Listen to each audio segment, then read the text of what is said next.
Hello friends, welcome to my channel রোমানাস cooking world. আমি আজকে আপনাদের জন্য খুবই সাধারণ একটা রেসিপি নিয়ে হাজির হয়ে গেলাম, আর সেটা হলো চিচিঙ্গা দিয়ে চিংড়ি মাছ। যদিও এটা সাধারণ রেসিপি, কিন্তু অনেক নতুন রাঁধুনি এবং ব্যাচেলর ভাইরা আছেন এবং ব্যাচেলর আপুরা আছেন যারা এটা রান্না করতে পারে না, তাদের অন্তত উপকারে আসবে।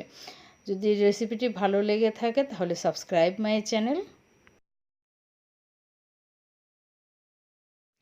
রান্নাটাকে করার জন্য চুলায় আমি একটা প্যান বসিয়ে দিয়ে দিলাম পরিমাণ মতো সয়াবিন তেল। তেলটা গরম হয়ে গেছে, এখন আমি দিয়ে দেবো পরিমাণ মতো পেঁয়াজ কুচি। যেহেতু এটা সবজি তরকারি, অত বেশি পেঁয়াজের প্রয়োজন নেই। সেই পেঁয়াজগুলো এখন হালকাভাবে ভেজে নেব।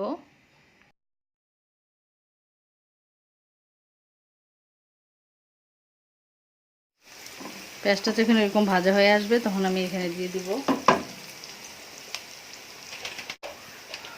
সামান্য হলুদ মাখানো চিংড়ি মাছ।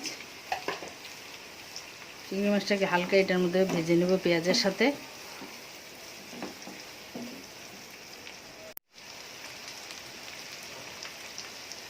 দেব স্বাদ মতো লবণ।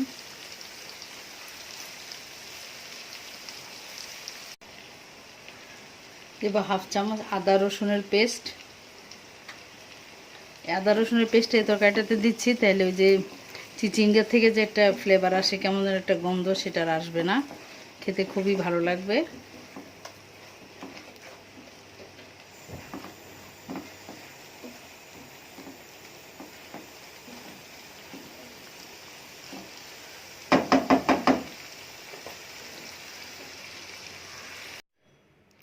এখন আমি চিংড়ি মাছগুলোর মধ্যে চিচিঙ্গার আলুটা দিয়ে দিব। আমি এই চিচিঙ্গাটাকে একটু হালকা গরম পানিতে ফুটিয়ে নিয়েছি এবং ওর সাথে আলুটাও দিয়ে দিয়েছিলাম, আর চিচিঙ্গাগুলোকে আমি এভাবে কেটে নিয়েছি।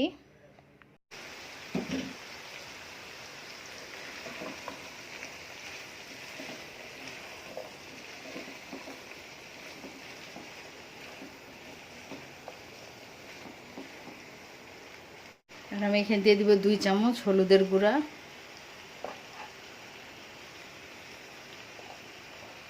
দেবো 1 চামচ মরিচের গুঁড়া, আর দিব 1 চামচ ধনিয়ার গুঁড়া।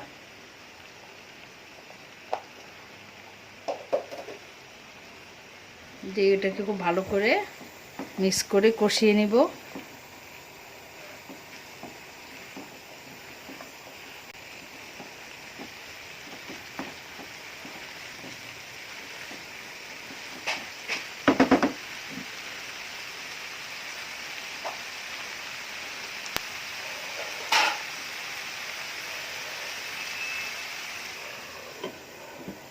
5 মিনিটের জন্য ঢেকে দিব, আর চুলার আঁচটাকে মিডিয়াম করে দিব।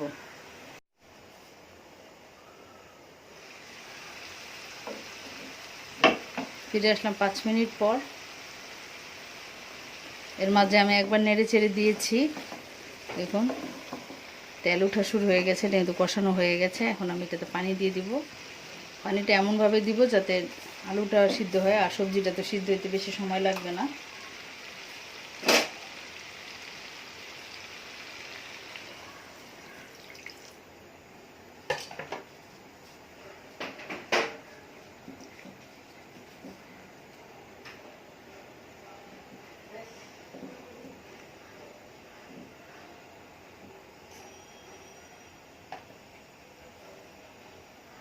এখন এটাকে ঢেকে দিব।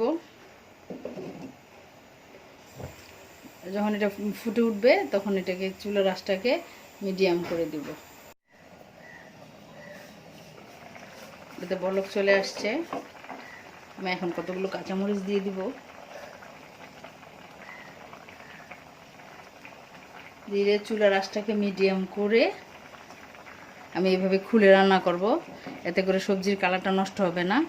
আর এটা তো নরম সবজি, এটা কিন্তু এমনি সিদ্ধ হয়ে যাবে, আর আলুগুলো সিদ্ধ হয়ে যাবে।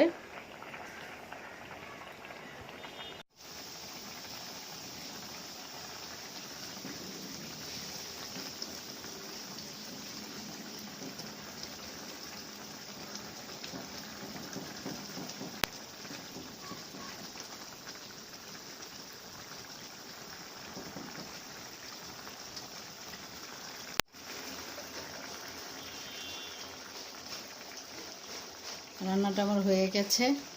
এখন আমি চুলাটাকে অফ করে দিব। আর ঝোল আমি এরকমই রাখবো যেরকম আছে। আপনারা চাইলে কমিয়ে বা বাড়িয়েও নিতে পারেন ঝোলটাকে আপনাদের পছন্দ অনুযায়ী। তবে রান্নাটা খুবই একটা টেস্টি রান্না, একবার বাসায় ট্রাই করে দেখবেন। বাস এখন আমি চুলাটাকে অফ করে দিব। আশা করছি আজকের এই সহজ রেসিপিটি আপনাদের কাছে ভালো লেগেছে। যদি ভালো লেগে থাকে শেয়ার করতে পারেন ফ্যামিলি ফ্রেন্ডদের সাথে। আর আমার চ্যানেলটিকে সাবস্ক্রাইব করবেন।